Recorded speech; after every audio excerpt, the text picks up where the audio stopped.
do a little video on this late Sunday afternoon.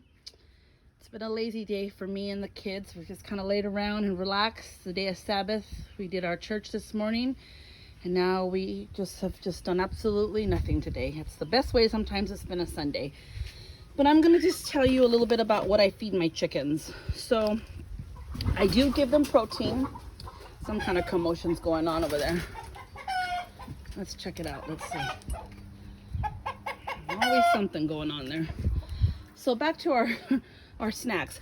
I do feed them protein because they are a omnivorous animal. They eat plant and they do need protein also for the DNA buildup in the muscle, so they can have that strength to lay that egg every day. So if you see chickens that say they're vegetarian fed, it's not a really good thing, or it's false advertising, because if they're free range, how can they be vegetarian fed if they're out in the fields eating bugs? So this one here is a combo. It has mealworms, beetles, and flies, and it's all dried, and I got this at Tractor Supply. So let's go in here, and I will give some to my meat birds also. Hi gang, mother has come with good snacks.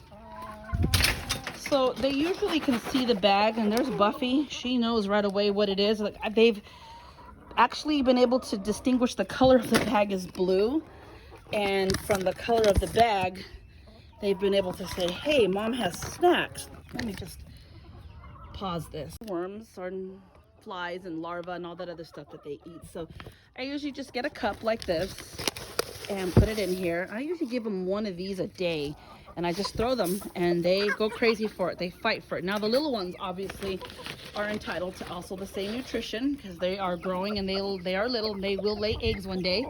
So here guys, have some of that, and then we will give some to our meat birds. So let's give them a scoop too. The meat birds are important because they are going to be processed in probably about another 4 weeks.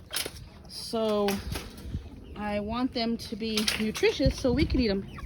Here you guys go. Here's some mealworms and other bugs for you to eat. There's 7 left, and Spita did get one.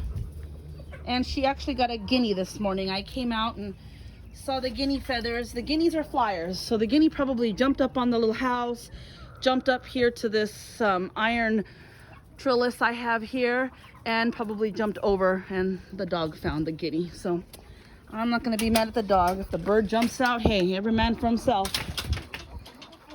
So this is what I feed my chickens. I feed them organic scratch grain, which is just grains in general.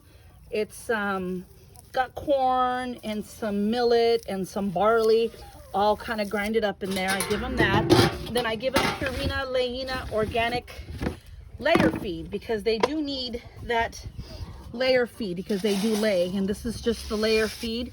I do only buy Purina because they seem to like Purina the best, and I do buy the organic bag. It's more money, but well, that's how it goes. And then I do throw some sunflower seeds in for them also. Sunflower seeds has got a lot of oils. It's good for their feathers, especially we're going to be coming up to molting season soon. So they are going to molt, and molting basically means is that the first year of life they really don't molt, but the second year they will. So the ones that are going to molt this year is going to be this Rhode Island Red, that Barred Rock, this Golden Sex Lynx, the Buff Orpingtons. They're all going to molt, so which means they're going to lose their feathers and they are going to look ugly. You're going to think, my chickens have some strange disease. What did I do wrong? Don't worry. They will come back, and they will come back more beautiful and more full for the colder season coming up. And when they are molting, they will not lay eggs. So these other younglings here, like this is a young one. This, some of these Rhode Island Reds here, I think they're Rhode Island Reds. They won't molt. The Americana, she will molt because she's already on her 2nd year of life. And these are too young to molt, so they're going to molt next fall. So that's on molting. And when they molt, I'll go ahead and do a video on the molting. And I'm going to make sure that there's all of these holes that they've made here are full of nice, fresh, clean dirt, so they can keep their skin and their feathers coming in clean of any mites or lice, so they can be nice and healthy. I've never had a problem with mites or lice with my chickens. I usually throw diatomaceous earth out in their feed. Every other feeding, I'll put a 1/4 cup for every 50 pounds.